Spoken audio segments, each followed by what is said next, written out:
देख रहे हैं द लाइव न्यूज, सच सबसे आगे। द लाइव न्यूज को सब्सक्राइब करें, साथ में बेल आइकन पर भी क्लिक करें। नमस्कार, मैं नेहा भारती और आज है 5 अगस्त। आज ही के दिन से ही 1 साल पहले कश्मीर से धारा 370 को हटाया गया था और कश्मीर को 2 भागों में बांटा गया था। वहां से 35 भी हटाई गई थी। उसको लेकर अभी 1 साल में कोई बात नहीं हुई, कुछ नहीं हुआ, और आज पूरा 1 साल बीतने के बाद वहां पर क्या बदलाव आए उसी को लेकर मैंने आज की वीडियो बनाई है और कुछ अपने पास पॉइंट्स भी लिखकर मैं इसमें लेकर आई हूं। जब वहां से 370 धारा हटाई गई थी सही 1 साल पहले, तभी मैंने एक अपनी वीडियो में ये बोला था कि शायद हो सकता है 370 वहां से हटाई गई है तो जिस तरह के वादे हुए थे उनमें से वादों में से कुछ वादे मैं आपको गिनवाना चाहूंगी कि जो वहां के उस टाइम गवर्नर थे, सत्यपाल मलिक उनका नाम था, वहां के हाल ही गवर्नर, उन्होंने ये कहा था कि हम 6 महीनों में जो वहां के युवा हैं उनको 50,000 नौकरियां देंगे। ये वादा किया गया था।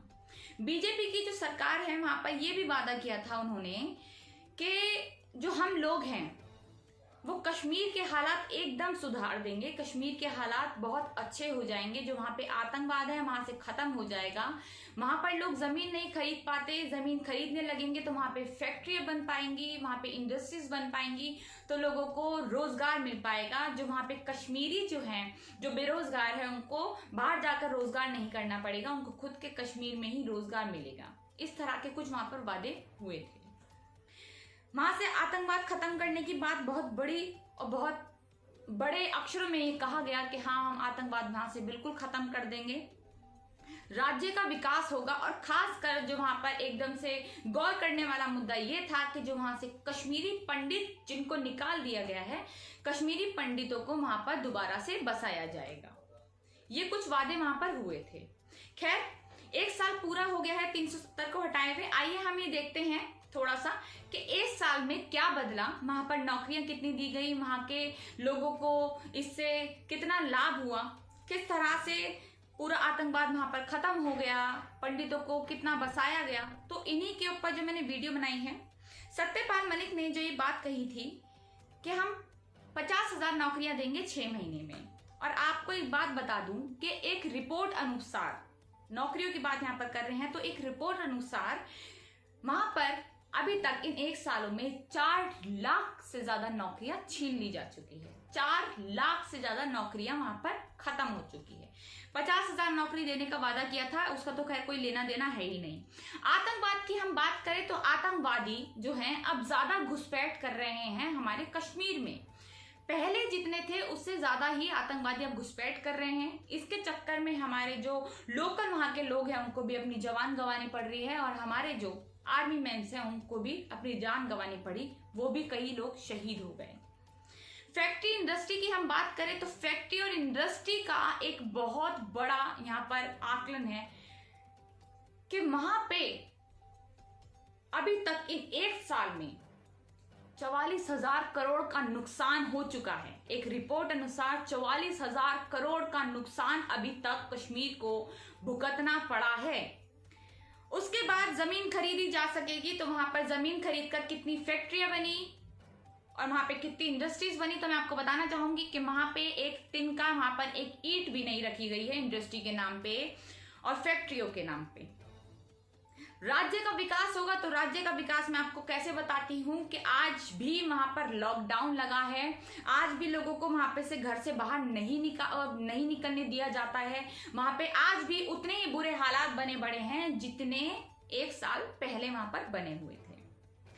कश्मीरी पंडितों को वापस बसाया जाएगा तो एक कश्मीरी आकर ऐसा बता दे जो वहां पर अपनी जमीन दोबारा खरीद पाकर वहां पर बस गया है, तो किसी को भी वहां पर अभी भी किसी को वहां पर ना इन्होंने बसाया, ना वहां पर किसी को नौकरियां दी। नौकरियां और ज्यादा, बहुत ज्यादा बड़ी मात्रा में नौकरियां वहां से छीन ली।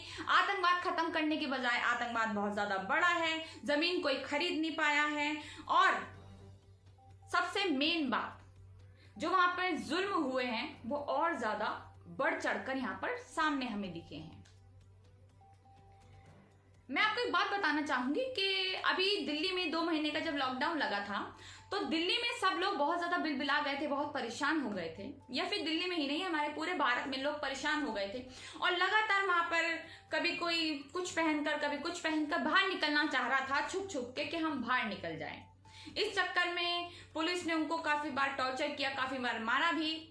इस तरह की घटनाएं हमें रोज गोदी मीडिया में दिखती ही रही। पर वहां पर आज तक 1 साल हो गया पूरा वहां पर लॉकडाउन लगा पड़ा है। हम यहाँ की बात करते हैं अपनी लोकल लोगों की, जो कश्मीर में नहीं रहते हैं, उन लोगों की बात करते हैं कि अगर हमारा 4G के नीचे 3G नेट भी चल जाता है तो हम पागल हो जाते हैं कि स्पीड नहीं आ रही है। वहां पे आज थोड़ा बहुत नेट दे दिया गया है तो वो स्पीड है 2G। आज भी वहां पे फोन कनेक्शंस काटे हुए हैं, आज भी फोन कनेक्शन वहां पे नहीं हुए।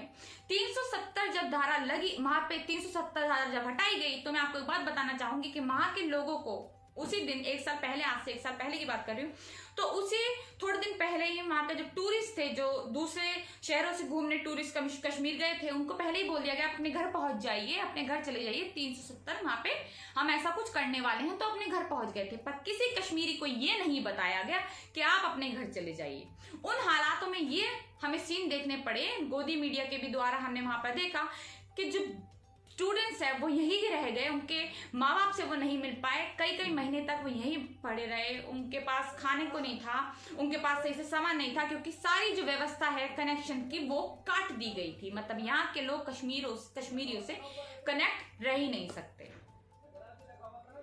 जमीन की बात करते हैं, जमीन खरीदने की, तो वहां पे उस टाइम अंधभक्तों ने खूब आगे आके बोला था कि हम तो कश्मीरी लड़कियों से शादी करेंगे। फिर उन्होंने ये बोला कि भाई हम तो वहां पे जमीन खरीदेंगे, डल लेक जो झील है वहां पे जमीन खरीदेंगे। तो उनकी इतनी औकात नहीं है कि आज तक उन्होंने कश्मीरी किसी लड़की को देखा भी हो पास से, शादी करने तो बहुत दूर की बात है। उसके बाद हम देखते हैं यहाँ पे उन्होंने जमीन कितनी खरीद, तो जमीन पे क्या आज तक उन्होंने कश्मीर की घास तक पर पैर रखने की उनकी औकात नहीं है। आज तक उन्होंने वहां पर पैर तक नहीं रखा होगा, पर बहुत लंबे चौड़े वादे करके उन्होंने ये कहा कि हम जमीन खरीदेंगे, लड़कियों से शादी करेंगे, और बहुत ही अभद्र टिप्पणी करी वहां की लड़कियों से। और उसके बाद जब वहां के लोग भी इस तरह, मतलब जो दूसरे लोग हैं वहां पे जब बोलने लग गए कि आप इस तरह बातें मत करिए, आपकी बहन को कोई बातें करेगा, तो वो गाली बकने लग जाते थे। उसके बाद हम बात करते हैं यहाँ पे राज्य का विकास कितना हुआ। तो विकास तो हमें पता ही है कितना हुआ। आज तक हमें इन 6 सालों में जो हमारी बीजेपी की सरकार हमारे देश में रही, उन्होंने उन 6 सालों में हमें एक ही विकास दिखा, वो है हमारा, सबको पता है, विकास दुबे, जिसका इनकाउंटर हो चुका है। उसके अलावा कोई विकास दिखा नहीं। कश्मीर में क्या, किसी भी राज्य में अभी तक कोई विकास नहीं दिखा है, और कश्मीर के हालात लगातार बदतर होते जा रहे हैं। उसके बाद हम बात करते हैं यहाँ पे, जब उन्होंने महबूबा मुफ्ती के साथ सरकार बनाई थी, तो महबूबा मुफ्ती के साथ उन्होंने गठबंधन कर लिया। उसके बाद उनको जब ये लगा कि महबूबा मुफ्ती हम पे भारी पड़ने वाली है, हम पे भारी पड़ रही है, तो उन्होंने एक चीज स्टार्ट करी। उन्होंने 3 साल जब सरकार चला ली, 3 साल के बाद उन्होंने वहां पे उनसे अपना समर्थन वापस करके राष्ट्रपति शासन लगवा दिया। राष्ट्रपति शासन लगते ही उनका राज अपना हो गया।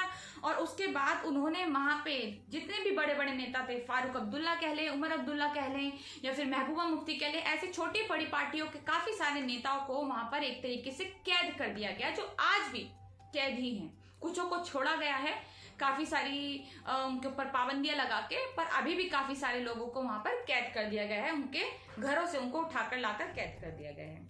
कश्मीर के हालातों के बाद हमारी सरकार ने कश्मीर पे कितना ज्यादा काम किया, और उसके बारे में आज हमारे प्रधानमंत्री ने क्या बोला, उसके बारे में भी आपको मैं क्लियर करना चाहूंगी कि आज के दिन उन्होंने राम मंदिर बनाने का फैसला किया, जो कि एक सुप्रीम कोर्ट का फैसला था। सब लोग मेरी बात की कान खोल के सुन ले कि जो फैसला था वो हमारे प्रधानमंत्री का नहीं था, हमारे मुख्यमंत्री का नहीं था। ये फैसला था सुप्रीम कोर्ट का कि वहां पर राम मंदिर बनाया जाएगा, वो पुरुषोत्तम राम जी की जगह है। मैं किसी की आस्था को हर्ट नहीं करना चाहती। अच्छी बात है कि आपकी आस्था है राम मंदिर से, आप पूजा करिए, वहां पर भूमि पूजन करिए, सब कुछ करिए। पहली बात, अगर भूमि पूजन होता है, ये साधुओं का काम होता है, ये हमारे प्रधानमंत्री या फिर हमारे योगी आदित्यनाथ मुख्यमंत्री जी का काम नहीं है। ये सब साधु संतों का काम होता है भूमि पूजन का, वो खुद ही कर लेते हैं। पर शायद राजनीति ज्यादा चमकानी है, और 6 सालों में आज तक यही होता आया है, तो बीजेपी ने इस बार भी यही कहा, और काफी सारे अलग अलग एक्शन करते हुए हमारे प्रधानमंत्री हमें राम मंदिर में अभी भूमि पूजन जहां पे हुआ है वहां पर दिखे। खासकर जो हमारे पूरे भारत का जो मुख्य इंसान होता है वो होता है राष्ट्रपति। हमारे राष्ट्रपति, क्योंकि ये लोग उनको अछूत मानते हैं, उनको इनवाइट तक नहीं किया गया। पहले उनकी बात अगर मैं आपको याद दिलाऊं कि वही इंसान है जिनको मंदिर में घुसने के बाद मंदिर को शुद्ध किया गया था, क्योंकि उनको ये नीच जात मानते हैं। तो हमारे राष्ट्रपति के साथ जब ये हो रहा है तो आम लोगों की आप सोच ही लिए कि क्या सिचुएशन होगी, क्या एक तरीके से आम लोगों को क्या क्या फील करना पड़ रहा होगा, जो कास्ट, अदर कास्ट, इन सब चीजों से आते हैं या फिर एक रिलीजन से आते हैं पर्टिकुलर, जिससे ये लोग नफरत करते हैं। आज सोशल मीडिया पे भला ही चल रहा हो कि हाँ ये है वो है राम मंदिर, पर मुझे लगता है कि ये हालात सबसे ज्यादा खराब हालात है हमारे भारत के लिए। क्यों है? क्योंकि हम इस टाइम कोविड-19 यानी कोरोना से गुजर रहे हैं। आज हमने रोज के केस आने, यहाँ वैसे तो हम अमेरिका से पीछे हैं कोरोना में, पर फिर भी जो रोज के केस आने में हमने अमेरिका को भी पछाड़ दिया है, यानी रोज के केस ज्यादा आ रहे हैं हमारे यहाँ अमेरिका से भी ज्यादा। और उसके बाद हमारा कोई कोविड-19 पेशेंट नहीं, लोग लगातार मर रहे हैं, लोग अपनी लगातार जान गंवा रहे हैं। भारत में कोई वैक्सीन बनाने की तैयारी नहीं है। आज अगले दूसरे देश जो हैं वैक्सीन में बनाने में लगे पड़े हैं, लोग हॉस्पिटल्स बनाने में लगे हुए हैं, ऐसी चीजें बनाने में लगे हुए हैं जिससे कोविड-19 को खत्म कर दिया जाए। न्यूजीलैंड की प्राइम मिनिस्टर ने पूरा कोविड-19 को खत्म कर दिया, पर हमारे भारत के लिए एक मुद्दा बना हुआ है और वो मुद्दा है राम मंदिर। राम मंदिर से इनके जो बहुत सारे नेताओं के मैं आपको बयान बताना चाहूंगी कि उन्होंने बोला कि राम मंदिर आते ही कोरोना खत्म हो जाएगा। खैर, आज भूमि पूजन हो गया है, तो कल से मैं ये देखना चाहती हूँ और मैं ये उस मंत्री को भी देखना चाहती हूँ बोलते हुए कि कोविड-19 अगर कल से खत्म नहीं हुआ तो आप देख लीजिए। फिर आपने बोला राम मंदिर आते ही कोविड-19 खत्म हो जाएगा, आज राम मंदिर आ गया, कल कोविड-19 खत्म होना चाहिए।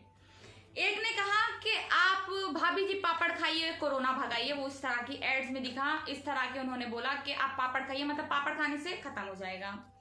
एक की अगर हम बात करें तो गोडसे प्रेमी, उनका नाम नहीं लेना चाहूंगी, उन्होंने ये बात कही कि आप हनुमान चालीसा का पाठ करिए और कोरोना भगाइए। तो मतलब इस तरह कोरोना भगाने के लिए हम इस तरह से काम करेंगे। काफी सारे लोगों ने ये कहा कि गौमूत्र पीजिए, उससे कोरोना खत्म हो जाएगा, कोई दवाइयां, मतलब ढोंगी दवाइयां बनने लगी।